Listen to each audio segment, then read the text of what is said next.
ज्ञान गुण है।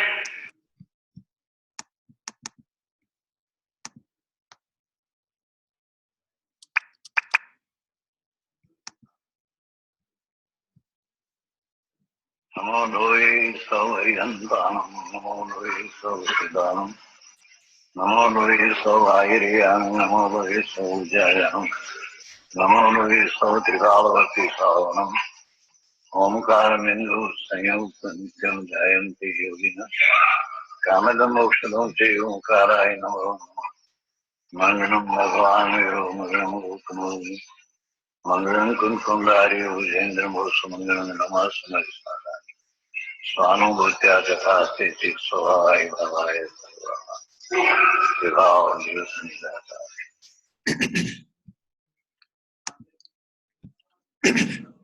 नमो अरन्तानं नमो सिद्धानं नमो आर्याणं नमो ज्ञानं नमो लोये सौसानं यश पञ्चनमुक्कारो सर्वपापनाशनं मङ्गलानं च सरसिं परममङ्गलम् ओंकारं बिन्दु संयुक्तं नित्यं ध्यायन्ति योगिनः कामदं मोक्षदं चैव ओंकाराय नमो नमः नमः समय साराय स्वानुभूत्या च काशते चित्स्वभावाय भावाय सर्वभावान्तरच्छिदे अज्ञानतिमिरन्धनं ज्ञानाञ्जनशलाकया चक्षुरुन्मिलितं येन तस्मै श्रीगुरुवे नमः तीर्थंकरो जगन्नाथ वर्तो ओंकारनाथ जिननो जयवंत वर्तो जिनना समो शरण सौ जयवंत वर्तो ने तीर्थचार जगमा जयवंत वर्तो नमो वे तीर्थनायक ने नमो ओंकारनाथ ने ओंकार शंकरो तेणे नमो ते श्री कुंद कुंदने अहो उपकार जिनवरनो कुंदनो ध्वनि दिव्यनो जीन कुंद ध्वनियाप्या अहो ते गुरु काननो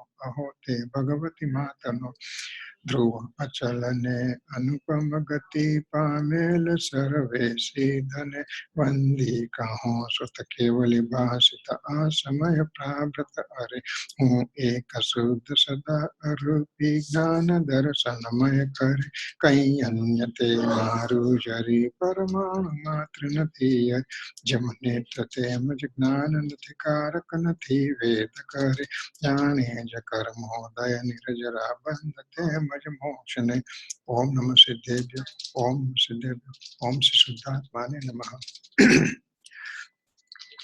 जय जन। तो આપણે અત્યારે 85 કે ઉપર પર સ્વાધ્યાય ચાલુ છે તો આપણે એની શેર ધ સ્ક્રીન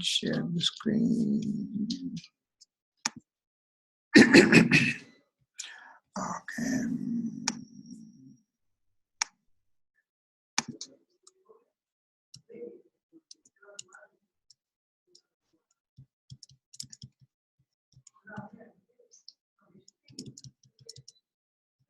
આપણે આ સ્લાઇડ સુધી થઈ ગયું હતું તો હવે એને એક થોડુંક એનો રેફરન્સ લઈ લઈએ. ઉપાદાન નિમિત્તની આપણે વાત કરી રહ્યા હતા. ઉપાદાન એટલે શું અને નિમિત્ત એટલે શું તો એની ઉપર વાત કરી રહ્યા હતા આપણે. તો ઉપાદાન એટલે શું, નિમિત્ત એટલે શું એનું આપણે જાણીએ કે આત્માનું જાણવાનું કાર્ય પોતા થકી થાય છે. આત્મા પોતે પોતા થકી જાણવાનું કાર્ય કરે છે એવું આપણે લાસ્ટ વીક જોયું હતું. અત્યારે આપણે 85 40મી ગાથામાં આપણે વર્ણન કરી રહ્યા છે કે એની અંદર એમ કહ્યું કે આ આત્માના ચૈતન્યને અનુવિધાયી પરિણામ થાય તેને ઉપયોગ કહે છે. તો ઉપયોગ ઉપરથી આપણે જ્ઞાન ઉપર આવ્યા કેમ કે એ જ્ઞાન ગુણની પર્યાયનો ઉપયોગ કર્યો.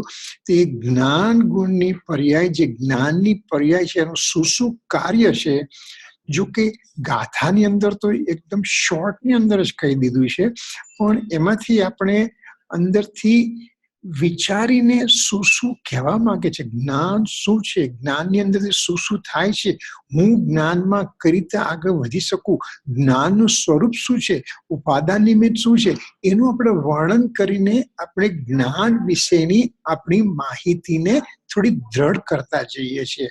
તો પેલા શું કહું કે આત્માનું જાણવાનું કાર્ય પોતાથી થાય છે. કોઈના થકી મને જ્ઞાન થયું, આ અત્યારે ટેલિફોન છે એટલે મને જ્ઞાન થયું તો કે એમ નથી.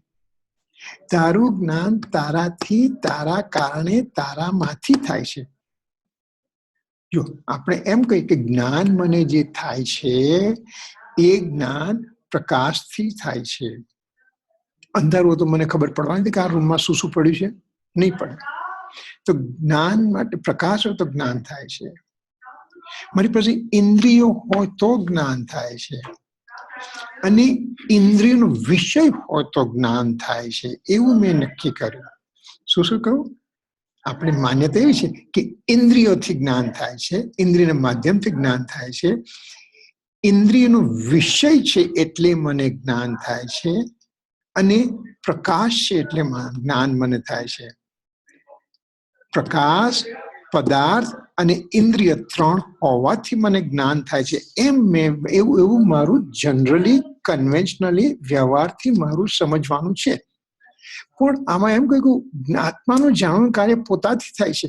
તો પ્રકાશ, પદાર્થ અને ઇન્દ્રિયોના માધ્યમથી જે જ્ઞાન થાય છે એનું શું? તો કે એ પ્રકાશ, પદાર્થ અને ઇન્દ્રિયના માધ્યમથી તને જે જ્ઞાન થાય છે એ તો નિમિત્ત તરીકે હાજર છે. એ નિમિત્ત તરીકે હાજર છે એનું મને સમજવું પડશે. જો પ્રકાશ નથી તો મને જ્ઞાન થાય છે કે આ અંધારામાં, આ રૂમમાં કમ્પ્યુટર ક્યાં પડ્યા છે, ડેસ્ક ક્યાં પડી છે, નથી ખબર પડતી. પણ અંધારું છે તો અંધારાનું તો મને જ્ઞાન થયું કે નહીં? અંધારું છે, આ રૂમમાં અંધારું છે, એનું મને જ્ઞાન થયું કે નહીં અંધારાનું પણ? તો પ્રકાશથી જ્ઞાન થાય છે એ વસ્તુ આપણે ડિસ્પ્યુટ કરી શકીએ એમ છે. ઇન્દ્રિયથી થાય છે અને વિષયોથી થાય છે.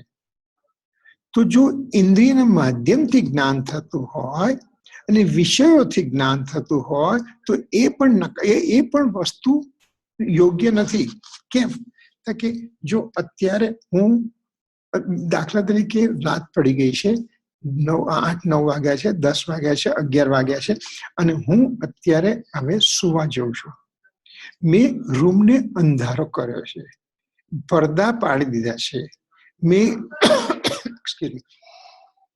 પડદા પાડ્યા પછી મેં લાઈટ બંધ કરી છે, અને હજી પણ થોડી લાઈટ છે તો મેં આંખો પર પાટો માકી અને હું અત્યારે સુવાનો પ્રયત્ન કરું છું. હું સૂઈ રહ્યો છું. હું જ્યારે સૂઈ રહ્યો છું, પ્રકાશ નથી, અંધકાર છે, મારી આંખો બંધ છે, એટલે મારી ઇન્દ્રિયો કામ નથી કરતી, એટલે કે આંખ કામ નથી કરતી. એનાથી આપણે એક્સ્ટ્રાપોલેટ કરીને એમ કહું કે ઇન્દ્રિયો પણ મારી કામ નથી કરતી. અને તે વખતે મારી સામે કોઈ પણ પદાર્થ પણ નથી, અને હવે હું ભર ઊંઘમાં છું. ત્યારે મને સ્વપ્નો આવે છે કે હું રાજા છું, સુંદર દિવસ છે, માઇલ ધીરો ધીરો ધીરો આકાશમાંથી સૂર્યનો પ્રકાશ આવી રહ્યો છે, હું હાથી પર બેઠો છું, મેં મુગટ પહેર્યો છે, મેં સુંદર કપડાં પહેર્યા છે, લોકો મને મારી વાહ વાહ બોલાવી રહ્યા છે, મારો જય જયકાર બોલાવી રહ્યા છે, લોકોએ કલરફુલ કપડાં પહેર્યા છે, આખું નગર શણગાર્યું છે. આ બધી વસ્તુ હું અનુભવી રહ્યો છું સ્વપ્નની અંદર. અને એક્ઝેક્ટ કલર્સ મને દેખાય છે, બધા માણસો બધા દેખાય છે, જય જયકાર મને સંભળાય છે, સુંદર ફૂલોની સુગંધ મને આવી રહી છે. અને તો એ બધી જ વસ્તુનું મને જ્ઞાન થઈ રહ્યું છે. તે વખતે હું સૂઈ રહ્યો છું, પ્રકાશ છે નથી, ઇન્દ્રિયો કામ કરે છે નથી, ઇન્દ્રિયના વિષય હાજર છે નથી. તો જ્ઞાન કેમ થયું મને? તો કે તને જે જ્ઞાન થયું સ્વપ્નમાં પણ એ તારા આત્મા થકી થયું છે, કોઈના નિમિત્તથી નથી થયું. અચ્છા, જો પ્રકાશ, પદાર્થ અને ઇન્દ્રિય હોવાથી જો મને જ્ઞાન થાય એમ કહેવામાં આવે તો સિદ્ધ ભગવાન છે. સિદ્ધ ભગવાનની ઇન્દ્રિયો નથી, તો સિદ્ધ ભગવાનને જ્ઞાન ક્યાંથી થાય છે? સિદ્ધ ભગવાનને શરીર નથી, ઇન્દ્રિયો નથી, ઇન્દ્રિયના વિષયો નથી, કોઈ વસ્તુ નથી, છતાં પણ પોતે પોતા થકી આખા વિશ્વનું ભૂત ભવિષ્ય વર્તમાનનું એક સમયની અંદર જ્ઞાન કરી શકે છે. એટલે કે જ્ઞાન આત્માનું પોતા થકી, પોતાથી, પોતા વડે, પોતાના માધ્યમથી થાય છે. એક નક્કી કર્યા પછી એ જ્ઞાન જાણવાનું કાર્ય છે કોના અનુસરણ કરે? કે પોતાના ચૈતન્યને અનુસરીને જાણવાનું કાર્ય કરે છે. પોતાના ચૈતન્ય એટલે કે પોતાના જ્ઞાન દર્શન ગુણને અનુસરી જ્ઞાન દર્શન ગુણને અનુસરીને જાણવાનું કાર્ય કરી રહ્યા છે. અને તે વખતે જ્યારે જ્ઞાન થાય છે, સમ્યક દર્શન થાય છે, ત્યારે દેવશાસ્ત્ર ગુરુનું નિમિત્ત હાજર છે. દેવશાસ્ત્ર ગુરુ નિમિત્ત હાજર છે. પણ એ નિમિત્ત પર નિમિત્તનો આરોપ ક્યારે આવે કે જ્યારે ઉપાદાનથી ઉપાદાનમાં કાર્ય થાય ત્યારે. ફરીથી, નિમિત્ત પર નિમિત્તનો આરોપ ત્યારે જ આવે જ્યારે ઉપાદાનથી ઉપાદાનમાં કાર્ય થાય ત્યારે. આ રૂમની અંદર લાઇટો 24 કલાક ચાલુ છે. એ લાઇટ મને ક્યારે નિમિત્ત થઈ? અત્યારે હાલમાં જ્યારે મારે પ્રકાશની જરૂર છે, મારે કમ્પ્યુટરની સ્ક્રીન જોવી છે, મને વાંચન માટે લાઇટની, ત્યારે એ લાઇટ મને નિમિત્ત થઈ છે. નિમિત્ત પર નિમિત્તનો આરોપ ત્યારે આવે, લાઇટ પર લાઇટનો આરોપ ત્યારે આવે જ્યારે હું ઉપાદાનથી ઉપાદાનમાં વાંચનનું કાર્ય કરું છું ત્યારે. જો નિમિત્તથી કાર્ય થાય છે એમ માનીએ તો અનંતી વખત હું અને આપ સર્વે આપણે તીર્થંકર ભગવાનના સમોસામાં ગયા હતા. અનંત વખત જઈને આવ્યા. તો પણ એના જેવું ઉચ્ચ ગુરુ કોણ છે? સર્વોપરી ગુરુ કોણ છે? પરમ ગુરુ કોણ છે? કોઈ નહીં, તીર્થંકર ભગવાન છે. તો એને જો નિમિત્તથી કાર્ય થતું, મને સમ્યક દર્શન કેમ ના થયું? હું કેમ કોરો ધાકડ થઈને પાછો આવ્યો? અને એ જ વખતે ગૌતમ સ્વામી પ્રથમ વખત એક તો અભિમાન લઈને જ્યારે સમુસણમાં આવે છે, માન સ્તંભ પાસેથી પસાર થતા પોતાનું માન ઓગળે છે. અને જ્યારે મહાવીરે કહ્યું કે ગૌતમ, તમારા મનમાં આ પ્રશ્ન છે આત્મા વિશેનો, એનો આ ઉત્તર છે, તો ઇન્દ્રભૂતિને તે વખતે જ 4 જ્ઞાનનો ધણી થઈ ગયા.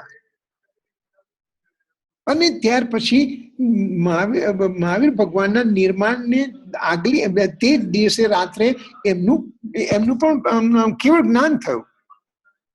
કેમ?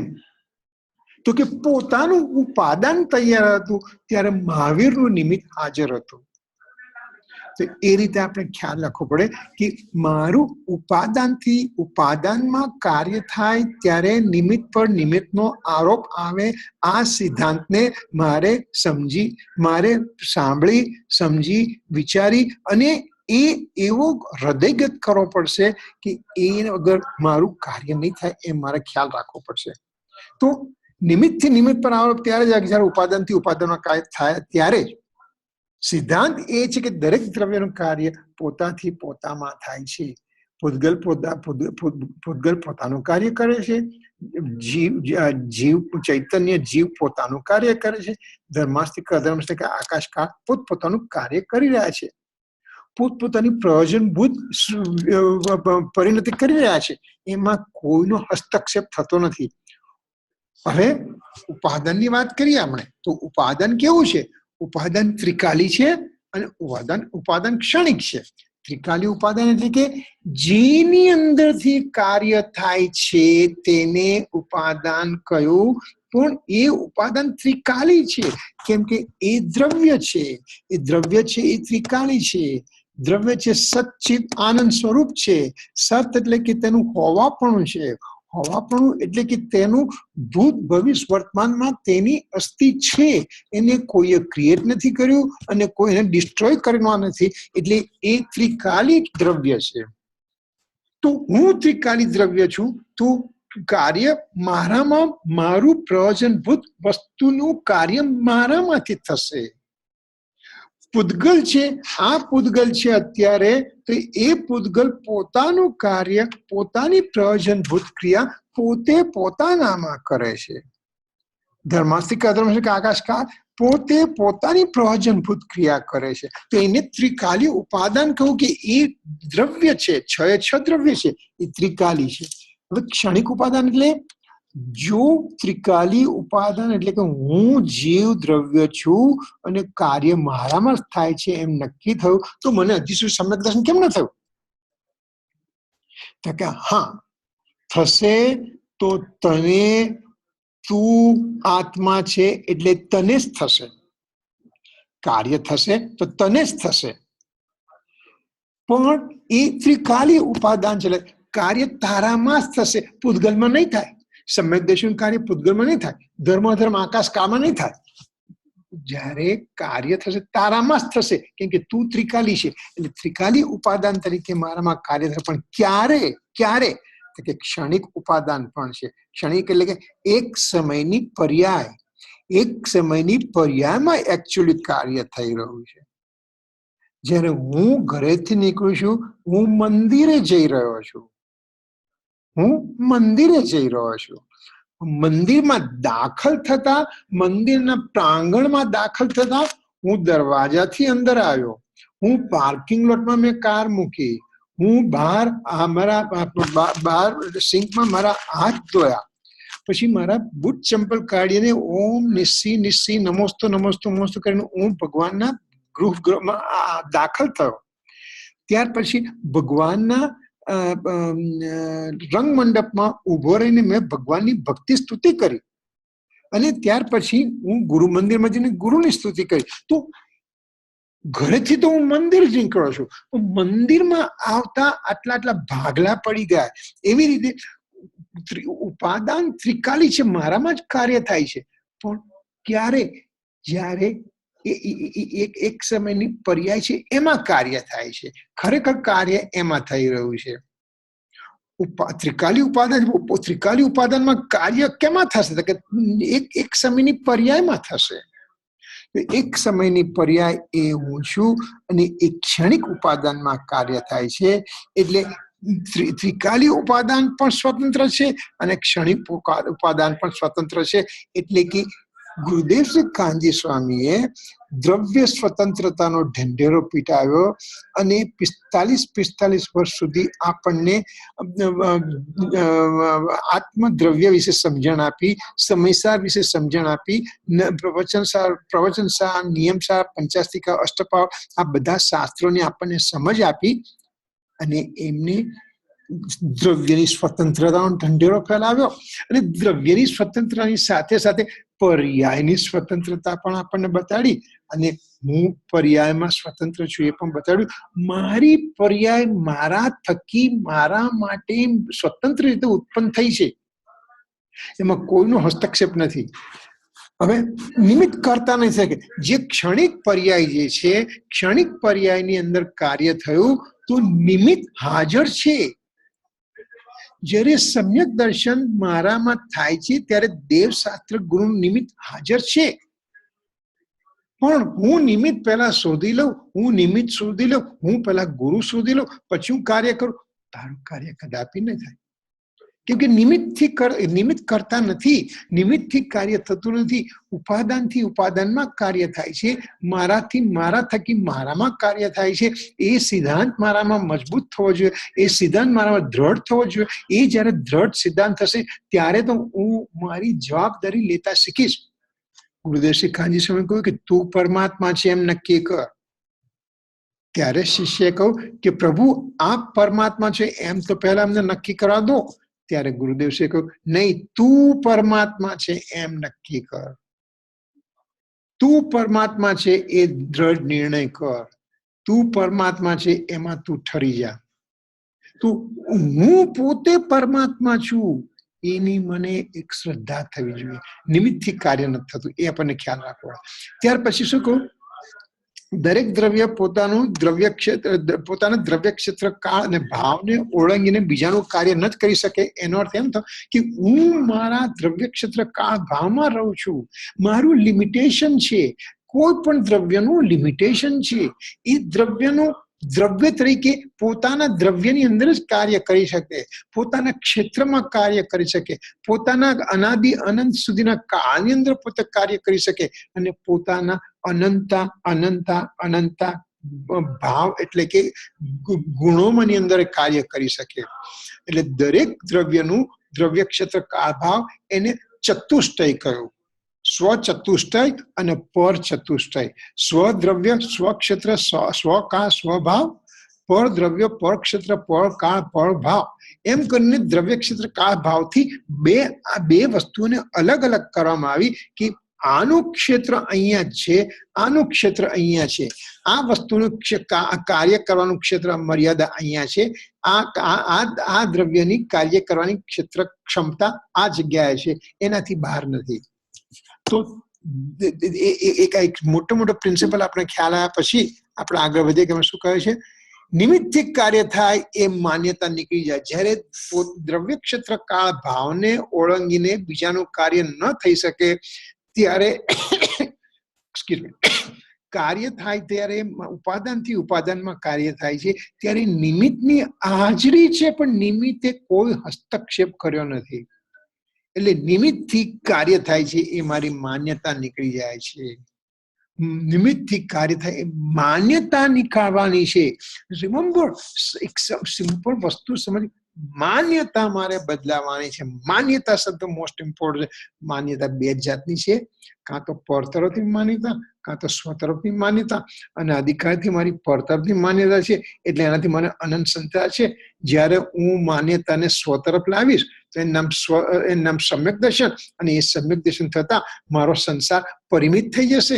પરિમિત થઈ જશે 1, 3, 5, 15 ભૂમાં એ જીવનું મોક્ષ થઈ જશે, મારો મોક્ષ થઈ જશે. તે માન્યતા મારે બદલાવાની છે કે કાર્ય મારા થકી મારામાં થાય છે, પરથી કાર્ય થતું નથી. પર દ્રવ્ય ક્ષેત્ર કાળ ભાવ અલગ છે, સ્વદ્રવ્ય ક્ષેત્ર કાળ ભાવ અલગ છે. એ મારે ખ્યાલમાં રાખવું પડશે. મારું જ્ઞાન મારાથી જ થાય છે એ નક્કી થઈ ગયું. અજ્ઞાની માને છે કે ગુરુથી જ્ઞાન થાય છે. જો ગુરુથી જ્ઞાન થાય છે એ માનવાની અંદર મારે સમજવું જોઈએ કે એ વ્યવહાર નહીંનું કથન છે.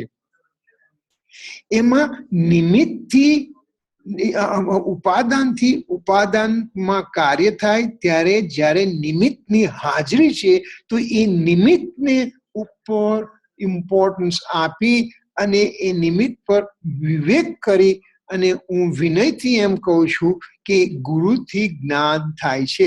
એ વ્યવહાર નહીંનું કથન છે. એ મારી માન્યતા, આ માન્યતા શબ્દ બહુ ઇમ્પોર્ટન્ટ છે. એ માન્યતા મારે સમજવી પડશે. એ માન્યતા મારે રાખવી પડશે કે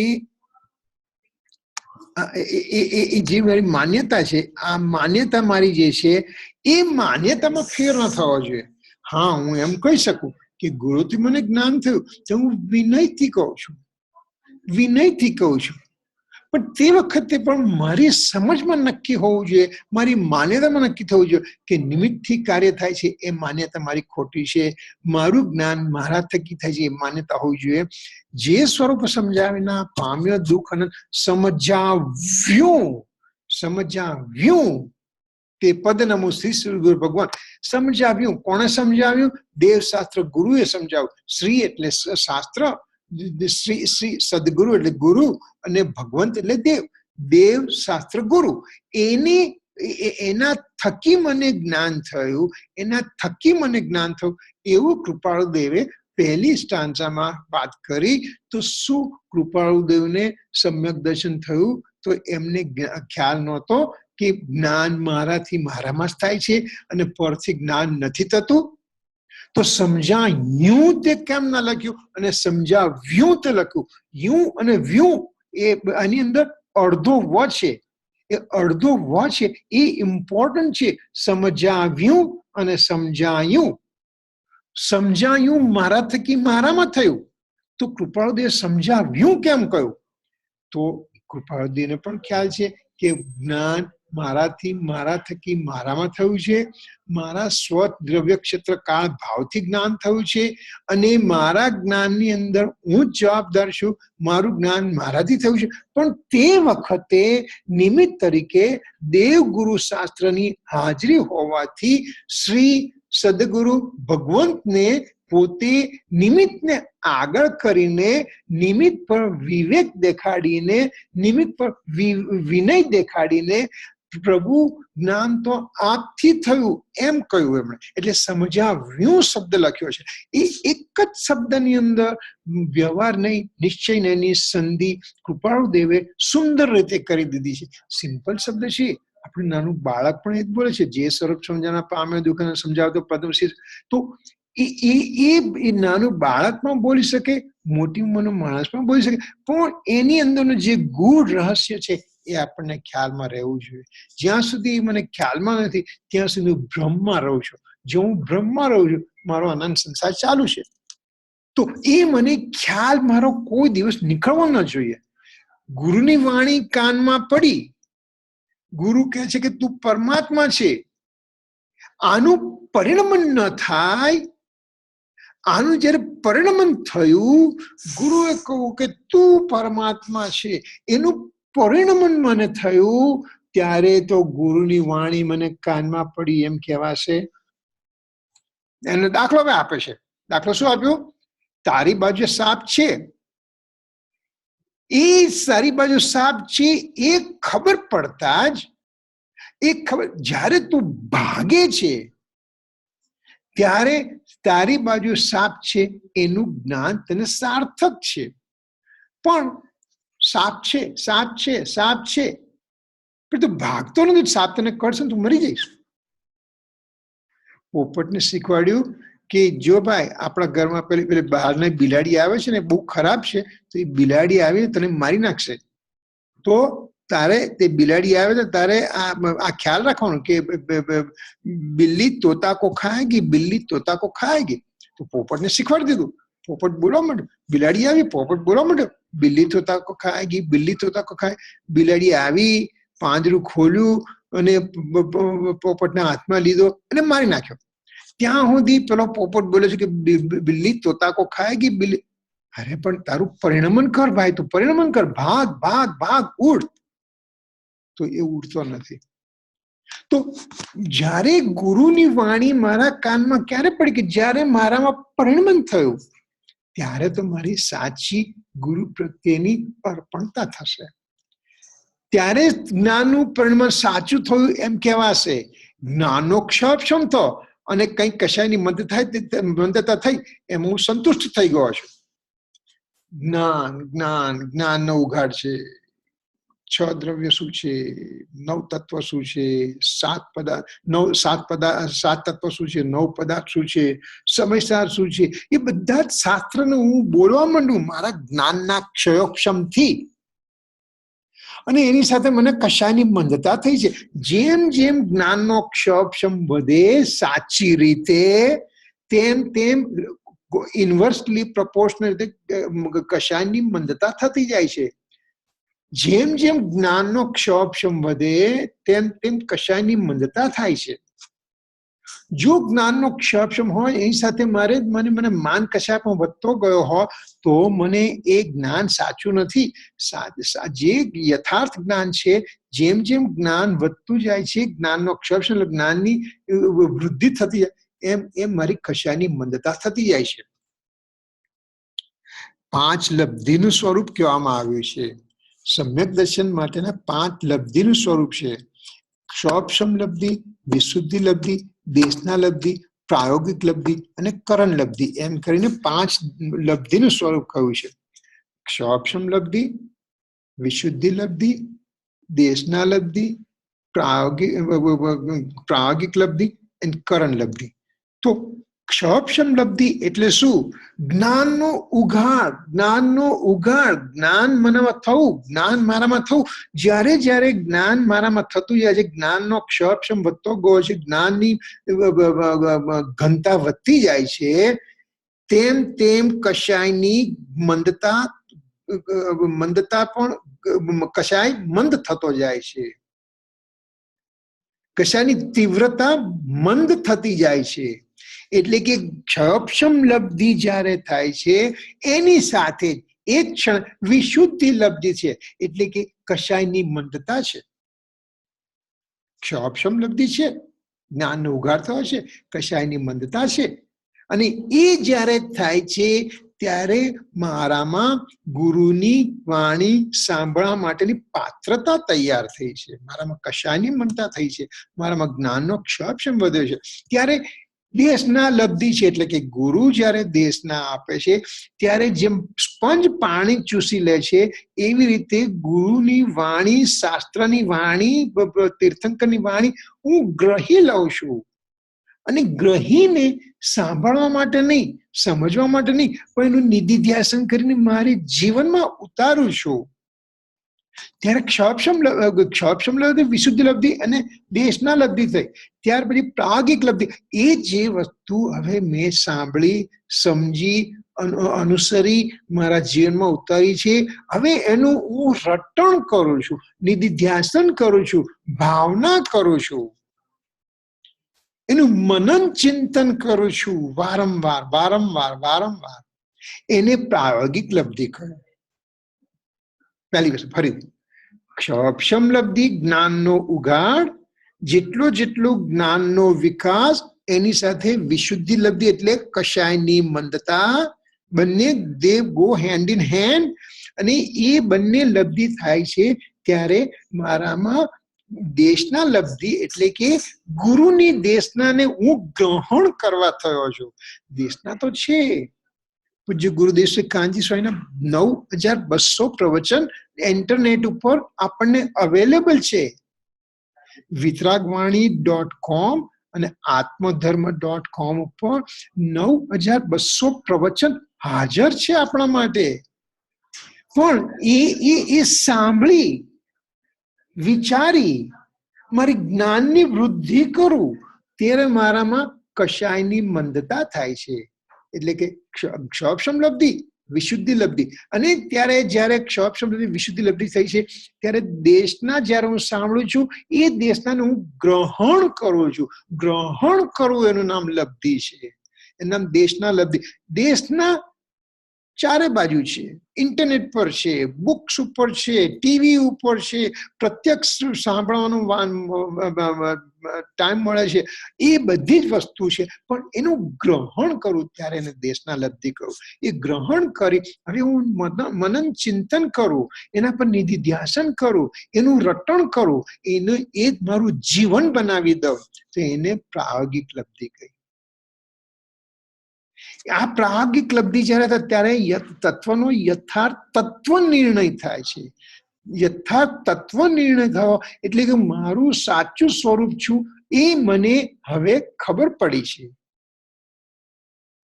અને એ જ ખબર પડતા એની અંદર જ રટણ કરતા કરતા, મનન ચિંતન કરતા કરતા એક ધન્ય પડે. હવે હું એ વિકલ્પ દશામાંથી નિર્વિકલ્પ દશામાં સરકી જઈશ અને એનું નામ અનુભૂતિ, એનું નામ કરણ લબ્ધિ. ક્ષોભક્ષમ લબ્ધિ, વિશુદ્ધિ લબ્ધિ, દેશના લબ્ધિ, પ્રાયોગિક લબ્ધિ અને કરણ લબ્ધિ. કરણ લબ્ધિ, 5 લબ્ધિથી હવે મને આત્માની અનુભૂતિ થઈ. તો ક્ષોભક્ષમ લબ્ધિ ને મંદ કશાય થાય, એમાં જો અટકી ગયો તો મારામાં પરિણમન નહીં થાય, મારામાં દેશના લબ્ધિ નહીં આવે, મારામાં પ્રાયોગિક લબ્ધિ નહીં આવે. મારે હવે આગળ વધવાનું છે, મારો પોતાનો પુરુષાર્થ કરવાનો છે. તો હવે ધ્યેયને લક્ષ્યમાં રાખીને કાર્ય થાય તો જ સાર્થક છે. મારું ધ્યેય શું છે? મારું ધ્યેય છે મારા આત્માની અનુભૂતિ કરવી, મારું ધ્યેય છે મારે દ્રવ્ય દ્રષ્ટિ કરવી, મારું ધ્યેય છે પરથી મારું લક્ષ્ય છોડી દેવું છે, મારું ધ્યેય છે સ્વની અંદર મારું લક્ષ્ય વધારવાનું છે, સ્વમાં લક્ષ્ય લાવવાનું છે, પરથી લક્ષ્ય છોડવાનું છે. લક્ષ્ય 2 જાતના છે, પરલક્ષ્ય કે સ્વલક્ષ્ય. શ્રદ્ધા 2 જાતની જ છે, પર શ્રદ્ધા છે, સ્વશ્રદ્ધા છે. મને ધ્યેયમાં લાભ માટે પર વસ્તુ છે, ધ્યેય માટે સ્વ વસ્તુ છે, 2 જ વસ્તુ છે. તો મારી અનાદિથી હું પર તરફ દ્રષ્ટિ કરી રહ્યો છું, પરમાં લક્ષ્ય કર્યું છે, પરને ધ્યેય બનાવ્યું છે. એને બદલે હવે હું સ્વને લક્ષ્ય કરું, ધ્વને ધ્યેય બનાવું, સ્વની અંદર રમણતા કરું. જો એટલું કરું તો એ મારા માટે સાર્થક છે. જ્ઞાની અને અજ્ઞાની બંને કહે છે કે આ ઘડિયાળ છે. જ્ઞાનીએ પણ કહ્યું કે આ ઘડિયાળ છે, અજ્ઞાની પણ કહ્યું કે આ ઘડિયાળ છે. તો છતાં બંનેની અંદર અજ્ઞાનીનું ઘડિયાળ વિશેનું જ્ઞાન અજ્ઞાન કયું, જ્ઞાનીનું ઘડિયાળ વિશેનું જ્ઞાન જ્ઞાન કહ્યું. કેમ કેમ એમ કહ્યું?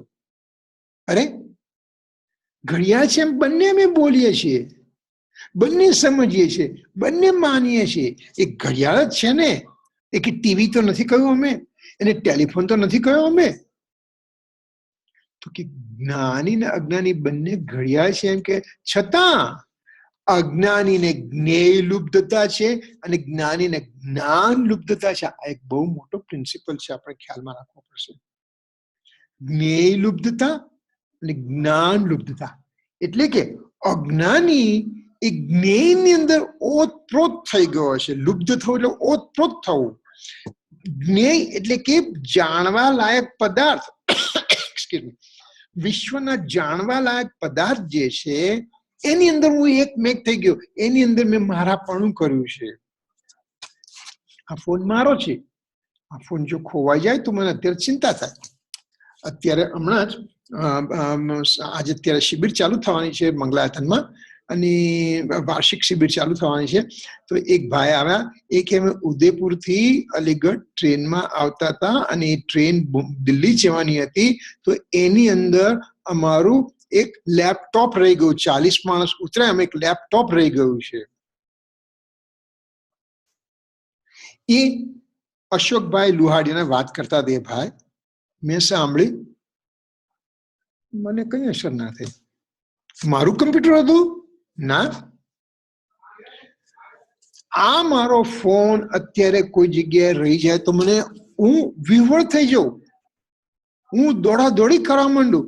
કોઈનું કમ્પ્યુટર રહી ગયું છે, કોઈ કમ્પ્યુટર, એની મને ખ્યાલ. તો મને મારા પોતાની વસ્તુમાં લુપ્તતા છે, મને પોતાનું મારાપણું છે. જયારે પર વસ્તુ જે છે, જે મારી છે જ નહીં, તો એની અંદર મને, એટલે જે વસ્તુમાં હું મારાપણું કરું એને જ્ઞેય લુપ્તતા કહી.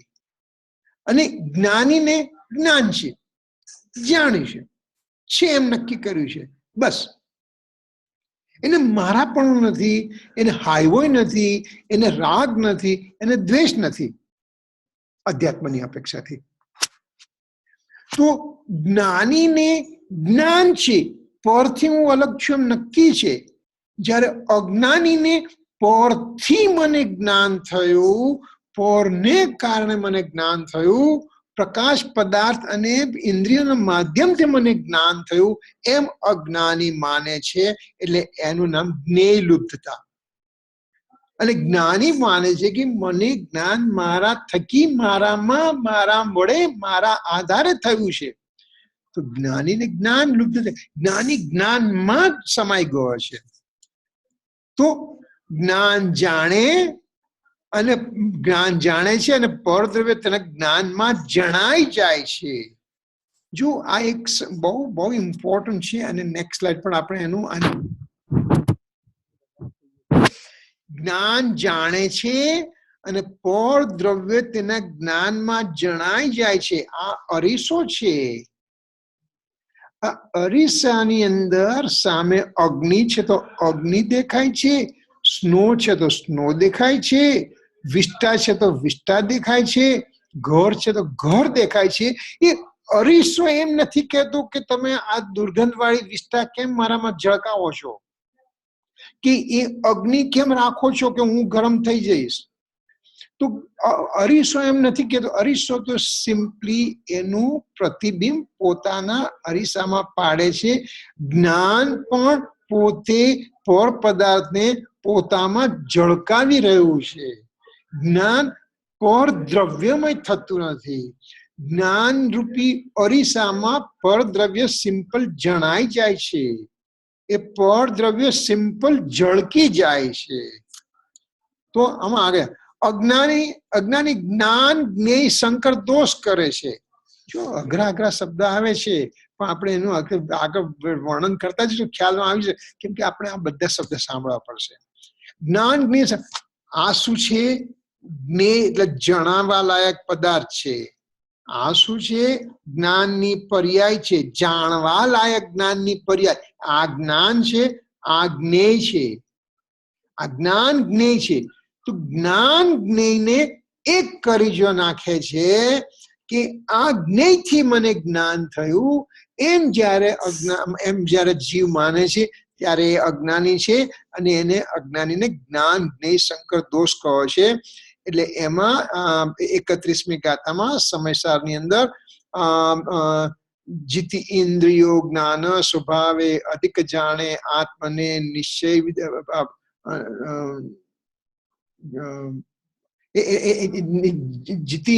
જે ઇન્દ્રિય વિશેની વાત કરી અને એમાં જ્ઞાન જ્ઞેય સંકર દોષની વાત કરી છે 31મી ગાથામાં સમયસારની અંદર. તો એની અંદર આપણને ખ્યાલ આવવો જોઈએ. ત્યાર પછી ચૈતન્યનું કાર્ય પદાર્થને પ્રતિભાસ કરવો તે છે. ચૈતન્યનું એક જ કાર્ય કે પદાર્થની મારામાં પ્રતિભાસ કરો, પદાર્થની મારામાં પ્રતિભાસ કરો, પદાર્થની મારામાં બસ એ જ કાર્ય છે.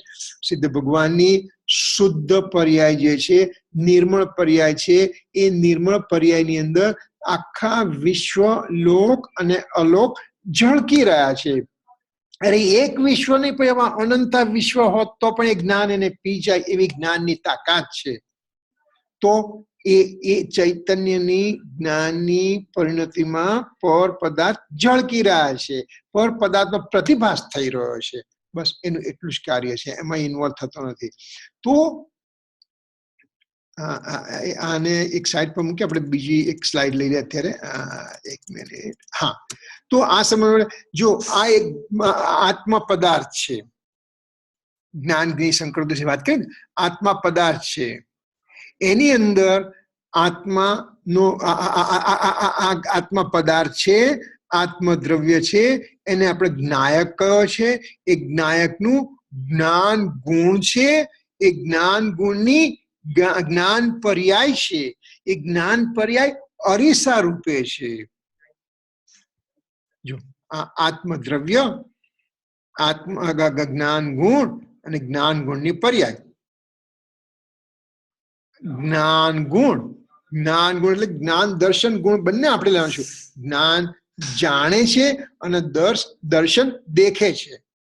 જ્ઞાન જાણે છે, દર્શન દેખે છે. તો જ્ઞાન ને દર્શન દેખે છે એટલે સામાન્ય પ્રતિભાસ થવો એને દર્શન કહ્યું, વિશેષ પ્રતિભાસ થવો એને જ્ઞાન કહ્યું. એ જ્ઞાન ને દર્શન ને આપણે જયારે ભેગા કરીએ છીએ તેને ચૈતન્ય કહ્યું. તો એ ચૈતન્ય જે ગુણ છે, આત્મા એટલે આત્મદ્રવ્યનો ચૈતન્ય અનુવિધાયી પરિણમન, ચૈતન્યને અનુસરી થનારું પરિણમન એટલે પર્યાય, એનો ઉપયોગ કયો. એટલે આ જગ્યાએ અરીસાની અંદર જે કઈ પ્રક્રિયા થાય છે એને આપણો ઉપયોગ કયો. સિમ્પલ લેંગ્વેજની અંદર આત્મદ્રવ્ય, જ્ઞાન ગુણ, એની એક સમયની પર્યાય, એને આપણો ઉપયોગ કયો. અને જો શાસ્ત્રીય પરિભાષા વાપરવી છે, જો ચૈતન્ય વિધાયી આત્માના પરિણામને ઉપયોગ કયો, જે આપણે 40મી ગાથાનું મુખ્ય સૂત્ર છે, જેના પર આપણે વર્ણન કરી રહ્યા છીએ. તો આ જે જ્ઞાનની પર્યાય છે, તો એની અંદર શું થાય છે? એ જ્ઞાનાકાર ઝળકી રહ્યો છે. શું ઝળકી રહ્યું છે? જ્ઞાનાકાર ઝળકી રહ્યું છે. એટલે કે મોરનું પ્રતિબિંબ પડેલું છે.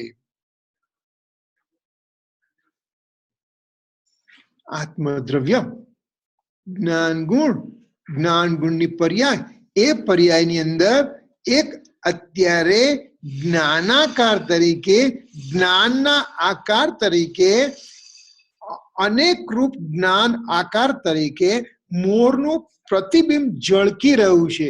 આ અત્યાર સુધી પ્રક્રિયા કોનામાં થઈ ભાઈ? તો કે આત્મદ્રવ્યની અંદર જ થઈ છે. અત્યાર સુધીની જે પ્રક્રિયા બધી થઈ છે, એ બધી પ્રક્રિયા, આખી પ્રક્રિયા જે થઈ છે, આ બધી જ પ્રક્રિયા જે થઈ રહી છે અત્યારે, એ એક આત્માના ઘરની અંદર થઈ રહી છે.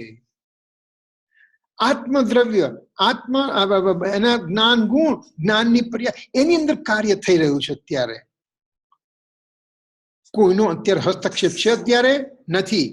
હવે જયારે આ જ્ઞાન થયું છે, ત્યારે સામે જ્ઞેય તરીકે મોર ઉભો છે. જ્ઞેય તરીકે. અને એ જ્ઞેય તરીકે જે મોર ઉભો છે, તો એ જ્ઞેય તરીકે ઉભો છે, એટલે કે એ નિમિત્ત તરીકે ઉભો છે. જો આપણે શું કહ્યું હતું, નિમિત્તની ડેફિનેશન શું કહી હતી કે ઉપાદાનથી અત્યારે કાર્ય થઈ રહ્યું છે આત્મા, એટલે આત્મા ઉપાદાન છે, ઉપાદાનથી ઉપાદાનમાં કાર્ય થાય ત્યારે જે અનુકૂળ વસ્તુ પદાર્થ પરિસ્થિતિનું હાજર એના નિમિત્ત છે. તો આ જે મોર, જે સાચો મોર ઉભો છે એ નિમિત્ત તરીકે ઉભો છે, અને આ જ્ઞાનની પર્યાય પોતા થકી પોતાની અંદર એક્ઝેક્ટ મોરનું પ્રતિબિંબ પાડ્યું. તો આપણે આર્ગ્યુમેન્ટ કરીએ તો મોર હતો ત્યારે પ્રતિબિંબ પડ્યું ને, વસ્તુ હતી ત્યારે પ્રતિબિંબ થયું ને, વસ્તુ હતી ત્યારે જ્ઞાન થયું ને. જો વસ્તુ છે તો જ્ઞાન થાય છે એમ આપણે કહીએ છીએ, તો લાસ્ટ આપણે હમણાં આવતા વીકની અંદર આપણે દિવાળીની અંદર આપણે મહાવીર નિર્વાણ પૂજા કરીશું. એ પૂજાની અંદર આપણે નિર્વાણ લાડુ ચડાવીશું. એનું બધું જ્ઞાન ક્યાંથી થાય છે? એ તો પદાર્થ છે ને તારી સામે અત્યારે. હું ગયા રવિવારે હું દેરાસરમાં ગયો, મંદિરમાં ગયો, પૂજા ભક્તિ થઈ, મને ખૂબ આનંદ થયો. વસ્તુ અત્યારે છે ત્યારે પાસે હાજર, તો વસ્તુ હાજર નથી તો જ્ઞાન કેમ થયું? તો એ જ્ઞાન થકી પોતાની અંદર પોતા થકી થાય છે. જ્યારે અહીંયા જયારે જ્ઞાનાકાર થયો છે ત્યારે જ્ઞેય તરીકે મોર સામે ઉભો છે. તો અહીંયા મારે એટલું જ સમજવાનું છે કે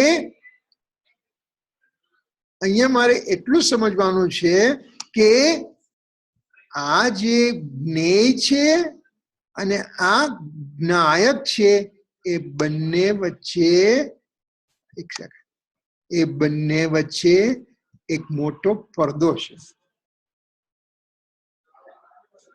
આ બાજુ જ્ઞેય છે, આ બાજુ જ્ઞાયક છે.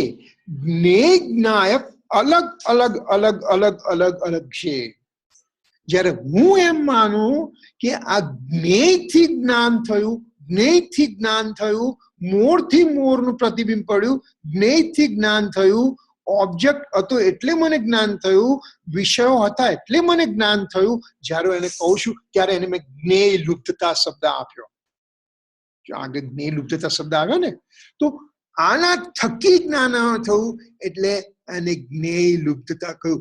આ તો ખાલી નિમિત્ત તરીકે હાજર છે. નિમિત્તનું કાર્ય કરે છે, ઉપાદાનનું કાર્ય કરે છે. ઉપાદાનથી ઉપાદાનમાં કાર્ય થાય ત્યારે નિમિત્ત પર નિમિત્તનો આરોપ આવે ત્યારે નિમિત્તની ખાલી હાજરી છે, નિમિત્તે કશું કર્યું નથી.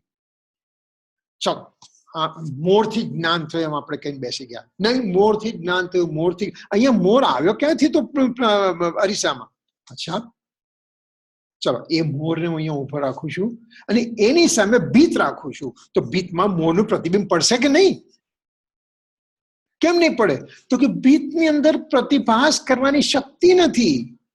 જ્યારે આ અરીસાની અંદર પ્રતિભાસ કરવાની શક્તિ છે. આ જ્ઞાનની પર્યાયમાં પ્રતિભાસ કરવાની શક્તિ છે, પ્રતિભાષણ કરવાની શક્તિ છે. એમાં એની એ તાકાતથી જ્યારે પર પદાર્થ એમાં ઝળકી રહ્યો, એની ઝળકણ કરવાની તાકાત છે, એની જાણન કરવાની એની ક્રિયા છે, એ પોતે જાણી શકે એમ છે. તો એ મારે ખ્યાલમાં રાખવું પડશે. હું પછી ફોન કરું, ક્લાસમાં છું. Okay, bye. તો મારે ખ્યાલ રાખવો પડશે. ઓકે, તો આટલું મને સમજ મારી બરાબર થઈ જવી જોઈએ.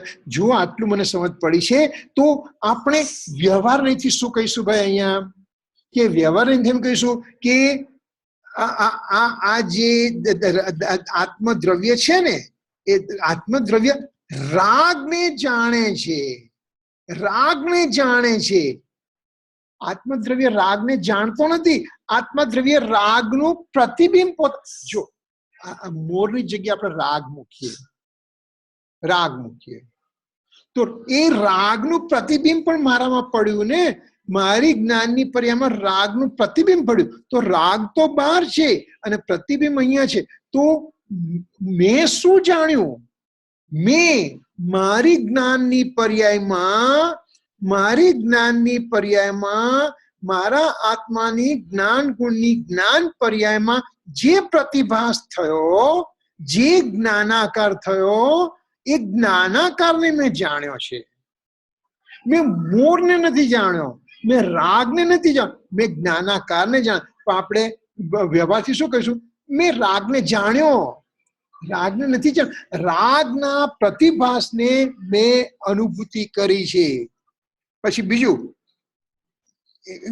જ્ઞાનની પર્યાયે રાગને જાણ્યો, તો કે ના, જ્ઞાનની પર્યાયે રાગના પ્રતિભાસને જાણ્યો છે. અને ત્રીજું, જ્ઞાન રાગને કારણે થયું છે, તો કે ના, જ્ઞાન તો જ્ઞાનને કારણે થયું છે. એમાં એ ખાલી મોર એમાં નિમિત્ત તરીકે હાજર છે. તો નિશ્ચય નથી શું કહીશું? તો કે જ્ઞાનની પર્યાયે પોતાની પર્યાયમાં જે જ્ઞાનાકાર થયો, એ જ્ઞાનાકારને પોતે જાણ્યો. એનું નામ નિશ્ચય નહીં. નિશ્ચય નહીંથી મેં મારી પર્યાયમાં જે પ્રતિભાસ થયો, એ પ્રતિભાસને મેં જાણ્યો. આજે એક દાખલો લઈએ આપણે. એક સુંદર સરોવર છે, શાંત તળાવ છે, અમાસની રાત્રિ છે, એમાં લાખો તારાઓનું પાણીમાં પ્રતિબિંબ પડ્યું છે, કારણ કે પાણી સ્થિર છે. શું પડ્યું છે? અનંત તારાઓ જે છે એનું પ્રતિબિંબ પાણીમાં પડ્યું છે. તો એ જે પ્રતિબિંબ છે ને પાણીમાં, તારાઓ છે કે નહીં પાણીમાં, તો હું હવે તળાવમાં જઉં છું અને એ તારાઓને લેવા જઉં છું, તો મને શેનો અનુભવ થાય? તારા દેખાય છે મને ત્યાં? મને શું દેખાય છે? મને શાંત સરોવરના શાંત શીતળ જળનો અનુભવ થાય છે. સરોવરના શાંત શીતળ જળનો મને અનુભવ થયો, એમાં તારા નથી. જ્યારે હું આ જ્ઞાનની અંદર દાખલ થઉં છું, તો એમાં કોઈ છે નહીં. જ્ઞાન જ્ઞાન જ્ઞાન એટલે જ્ઞાયક, જ્ઞાન ગુણ અને જ્ઞાન પર એક મેઘ થઈ ગયા. શીતળ શીતળ શીતળતાનો અનુભવ છે, જ્ઞાનનો મને અનુભવ છે. બસ એ રીતે આપણે ખ્યાલ રાખવો પડશે. તો હવે આપણે આગળની જે હતી સ્લાઇડ, એના પર જઈએ છીએ આપણે.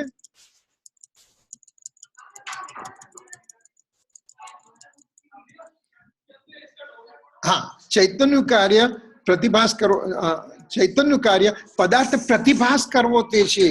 મારું કાર્ય મારી જ્ઞાનની પર્યાયમાં જે ઝળકે છે એને જાણવું, એ જ મારું કાર્ય છે. બીજું કોઈ પણ કાર્ય મારું છે નહીં. બસ એટલું જ મારું કાર્ય છે.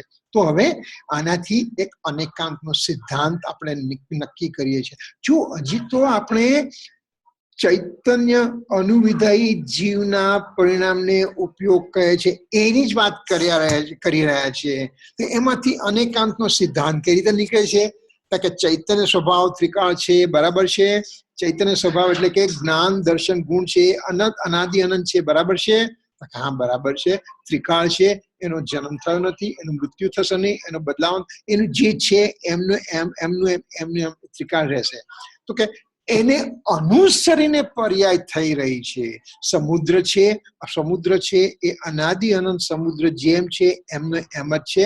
એની અનુસરીને એક એક એક એક પળે પળે પળે પળે મોજા થાય છે. નાનું મોજું, મોટું મોજું, ભરતી ઓટ જે કંઈ થાય છે એ બધું સાગરને અનુસરીને થાય છે. એવા ચૈતન્યને અનુસરીને પર્યાય થાય છે, જ્ઞાનની પર્યાય થાય છે. જ્ઞાન ગુણને અનુસરીને જ્ઞાનની પર્યાય આવે છે, એ આપણે સમજી ગયા, બરાબર. હવે ચારિત્રક ગુણને અનુસરીને સુખ ઉત્પન્ન થાય છે. જ્ઞાન ગુણને અનુસરીને જ્ઞાનની પર્યાય થાય છે, ચારિત્રક ગુણને અનુસરીને સુખ ઉત્પન્ન થાય છે.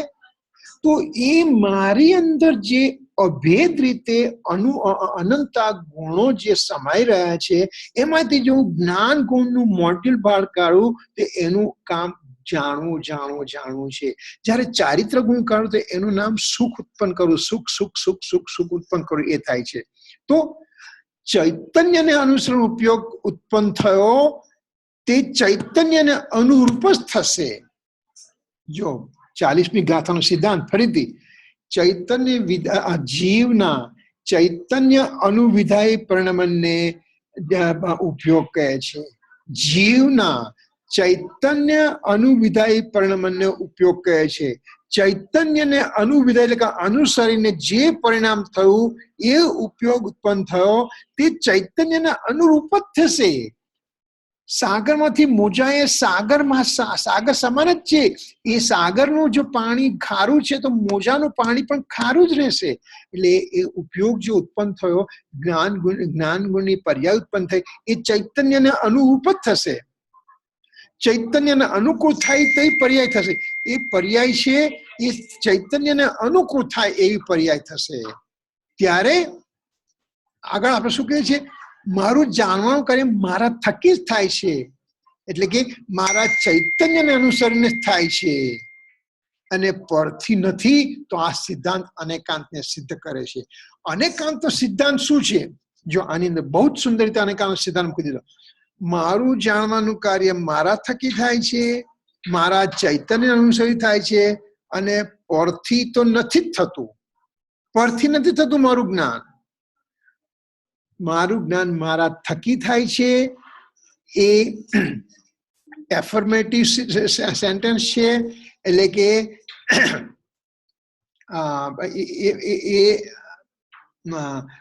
મારા થકી થાય છે અને પરથી નથી થતું. તો મારા થકી થયું એ પોઝિટિવ, પરથી નથી થતું એ નેગેટિવ. પોઝિટિવ નેગેટિવ એક જ દ્રવ્યમાં એક સાથે, એટલે કે અનેકાંતનો સિદ્ધાંત શું છે? નવી ડેફિનેશન. અનેકાંત એટલે કે એક જ દ્રવ્યમાં એક જ સમયે બે વિરુદ્ધ શક્તિઓનું રહેવું, એનું નામ અનેકાંત. એક જ દ્રવ્યમાં એક જ સમયે મારું કાર્ય મારા થકી થાય છે, પરથી નથી થતું, એમ બે વિરુદ્ધ શક્તિઓનું રહેવું, એનું નામ અનેકાંત છે. એટલે આ વસ્તુ હકારાત્મક અને નકારાત્મક એ બંને એક સાથે રહી રહ્યા છે. હકારાત્મક મારું જ્ઞાન મારા થકી થયું છે, નકારાત્મક પરથી નથી થતું. એ બંને વસ્તુઓ એક જ સમયે એક જ દ્રવ્યમાં બે વિરુદ્ધ શક્તિઓનું રહેવું, એનું નામ અનેકાંત છે. ફરીથી બીજો દાખલો લઈએ. આત્મા દ્રવ્યથી નિત્ય છે, આત્મા પર્યાય અનિત્ય છે. તો નિત્ય અનિત્ય પણ એક જ દ્રવ્યમાં એક સાથે એક જ વખતે રહેવું, એનું નામ અનેકાંત છે. આત્મદ્રવ્યમાં આત્માનું રહેવું, આત્મદ્રવ્યમાં નિત્યતાનું રહેવું, અનિત્યતાનું પણ રહેવું, નિત્ય અનિત્ય બંનેનું રહેવું, એનું નામ અનેકાંત છે. તો એટલે અહીંયા આગળ એમ ને કે આત્માનો જે ગુણ અસ્તિ નાસ્તિ બંનેનો છે એ કહેવા માંગીએ ને? અસ્તિ નાસ્તિ થી વાત થઈ છે કે કાર્ય મારાથી થયું અસ્તિ છે અને પરથી નથી થતું એ નાસ્તિ છે. નાસ્તિ છે, બરાબર. એટલે અસ્તિ નાસ્તિનો સિદ્ધાંત છે એ એક જ દ્રવ્યમાં મારા અંદર આત્માની અંદર એક સાથે અસ્તિ નાસ્તિ બંને સાથે રહ્યા છે. પરથી એટલે કઈ દ્રષ્ટિથી નાસ્તિ કહું છું, કઈ દ્રષ્ટિથી અસ્તિ થયું છું, દ્રષ્ટિનો વિષય જુદો. પણ એક દ્રષ્ટિથી અસ્તિ છે, બીજી દ્રષ્ટિથી નાસ્તિ છે. જ્ઞાન થયું મારા થકી થયું અસ્તિ, પરથી નથી થયું નાસ્તિ. એટલે અસ્તિ નાસ્તિ એક સાથે થયા. મારાની અંદર નિત્યતા છે દ્રવ્ય અપેક્ષાએ, અનિત્યતા છે પર્યાય અપેક્ષાએ. નિત્ય અનિત્યતા એક સાથે રહેવું, એનું નામ અનેકાંત છે. નિત્ય અનિત્ય, એક અનેક, તત અતત, અસ્તિ નાસ્તિ, એ બધા સિદ્ધાંતો એને ધર્મ કયા. એ વિરુદ્ધ ધર્મનું એક સાથે એક જ દ્રવ્યમાં રહેવું, એનું નામ અનેકાંત છે. આપણે શું કહીએ છીએ? ચાલો ભાઈ, હમણાં આમ કહું ને એ પણ સાચું છે, હમણાં આમ કહું એ પણ સાચું છે, અને આપણે તો ભાઈ બધામાંથી કઈ જે મળે, દરેક ધર્મ જે કે મળે એ તારો અનેકાંત ખોટો છે. તે અનેકાંત મિથ્યા અનેકાંત યુઝ કર્યો. તે સમ્યક અનેકાંતની અંદર એક જ દ્રવ્યની અંદર કે જૈન પ્રિન્સિપલ જે સમજું છું, જાણું છું, અનુભવું છું, એ જ સાચા છે અને બીજા સાચા નથી. એ રીતે મને સમજીને, સાચું સમજીને નક્કી કરું, એનું નામ અનેકાંત છે. સિદ્ધાંત આપણો બહુ ખ્યાલ રાખવા જેવો છે. આપણે અનેકાંતના સિદ્ધાંતને ગમે તેમ વાપરે તો નહીં ચાલે. હું સ્વથી છું ને પરથી નથી, એટલે અનેકાંતનો સિદ્ધાંત સિદ્ધ થયો. સ્વથી છું, પરથી નથી, છું ને નથી એક સાથે રહ્યા એટલે અનેકાંતનો સિદ્ધાંત થઈ ગયો. તો આ રીતે આપણી અંદર અનેકાંતનો સિદ્ધાંત પણ સિદ્ધ થઈ ગયો. તો આ રીતે આપણે ઘણી વસ્તુઓ આમાંથી નીકળી શકે છે. ઘણી વસ્તુને આપણે જ્ઞાન કરી શકીએ છીએ. અને આ એક જ સિદ્ધાંતમાંથી જેટલો નિચોડ કાઢવો હોય, જેટલો નિચોડ, આ તાકાત મારી જોઈએ કે મારી તાકાત કેટલી છે એ રીતે હું એનામાંથી ભાવ કાઢી શકું. તો આપણે સમજવાનું છે. આ સમજીને આપણું કાર્ય થાય એ પ્રમાણે આપણે પ્રયત્ન કરવાના છે. તો એનો કોઈ ક્વેશ્ચન હોય તો આપણે લઈએ, તો પછી અહીંયા આપણે વિરામ લઈએ. Any question?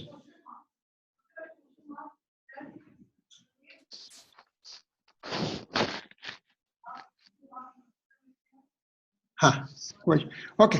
જો ન હોય તો પછી આપણે અત્યારે અહીંયા વિરામ લઈશું.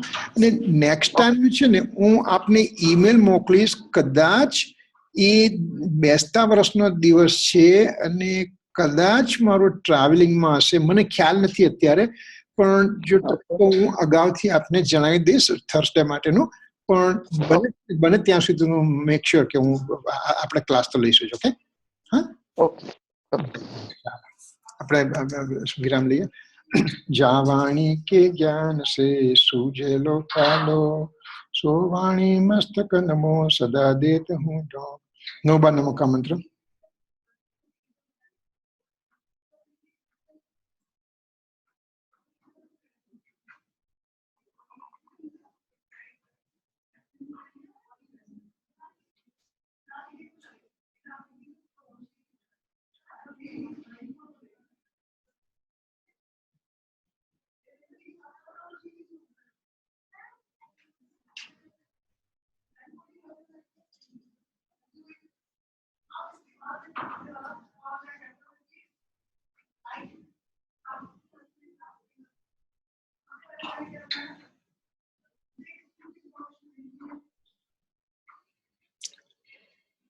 જય જીનેન્દ્ર. જય Jinendra. Thank you. Happy new year. Happy new year.